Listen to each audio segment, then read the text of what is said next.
in the studio with us, the very senior Tory MP, Dame Andrea Jenkyns, because one of your colleagues, Simon Clarke, has said he's got to go. You were first. Yes. Because you told us, you put in a letter saying Rishi's got to go. You're saying the Tories are being led into what he calls a massacre. Oh, completely. And did you see the Telegraph polling as well? Today? Of course. Which actually says if we get a different leader, we stand a chance. With Tory values? Yes, with Tory values. Well, you'd win. Completely we would. And good on Simon. And I just wish more colleagues had come out. You know, I've been trying to fight this for several months, and the writing's on the wall for the party if we don't simply... How much grief do you get, Andrea, for going public and saying I am the first? Do you get a lot of grief from the whips from your local party? I get... my local party fully supports me. And, right. They was very encouraging. And there was, when I was calling for Theresa May to resign, the big Brexiteers, great blunt Yorkshire people. But no, colleagues, you go in the tea room, you'll get ignored by certain people, the One Nation lot. Some are OK, but it's like being at school with some of them. Yeah, so...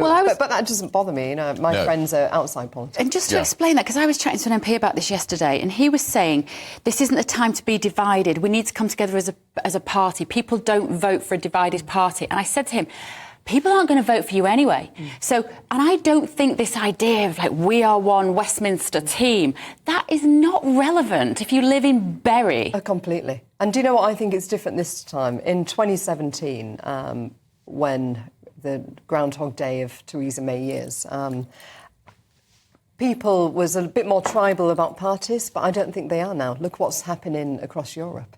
I think they just want someone with a voice to speak up for them. Yeah, and they're on their side. Exactly. So I think it's last chance saloon is the only way to get a new leader, true Conservative, who will speak out and stand up for the British government. And how worried are you that not only some of the people in your constituency are going to say, sorry, Andrew, you've done a great job, but we don't think Rishi's Tory enough, we're going to vote reform? Is that a big problem for you? Well, I've lost... I haven't got a big party membership anyway, but I've lost... since Rishi Sunak became Prime Minister, I've lost over half of my members. Have you really? It's crazy. They're just not and these are people saying to me, Andrew, it's not you, but we don't like Rishi. Is it they don't like him? They don't feel he was elected into there? He doesn't. They can't relate to him. Absolutely. It's because of what he did to Boris. They voted to get Liz in. She got ousted by MPs, and they're sick of it. Yeah. They're being ignored, their views, and so if we do have a leadership election, it must go to members. But if there is a leadership election, Andrew, there'll be a clamour in the country for an election immediately. Yes. So the new leader's not going to get much time to make their... how I see it panning out, if we do get a new leader, I think they'd need... it's going to take what?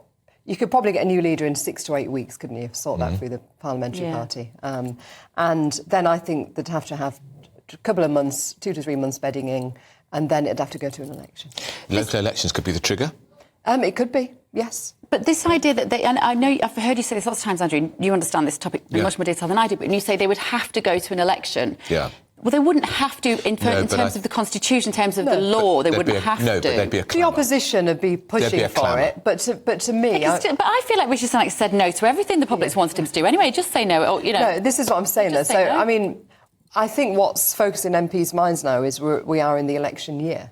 So if letters are going to go in, it's last chance saloon. So let's get a new leader. We're having an election anyway. Yeah. So what have you got to lose? Now, one of your colleagues, Harriet Baldwin, a former minister, she's on the One Nation side. Yes. She's the one who wants the European judges to continue to meddle in our asylum system.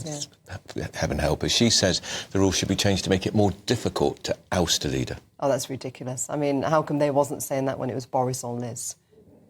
It's even more undemocratic for the party as well, isn't it? Because it can be triggered now by 15% of the parliamentary party. She's saying it's got to be half. Exactly. That's completely wrong, and I'm sure that'll really frustrate the party members off, because it makes it even more difficult for them to have a voice. Has there ever been a time, Andrea, when it feels like the elite who are running the country are so far from the people who are driving their white vans and going out to work every day and teaching kids in schools? I don't feel like the divide has ever been as wide as it is. I think it became more apparent during Brexit, didn't it?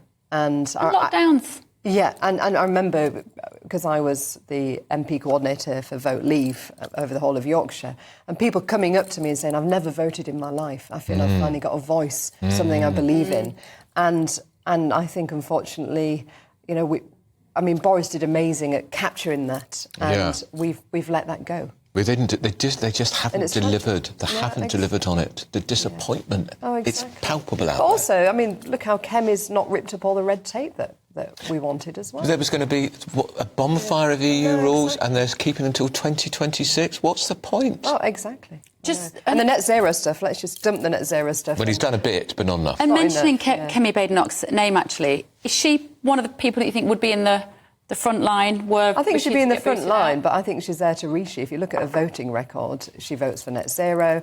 Actually, I tried Googling myself.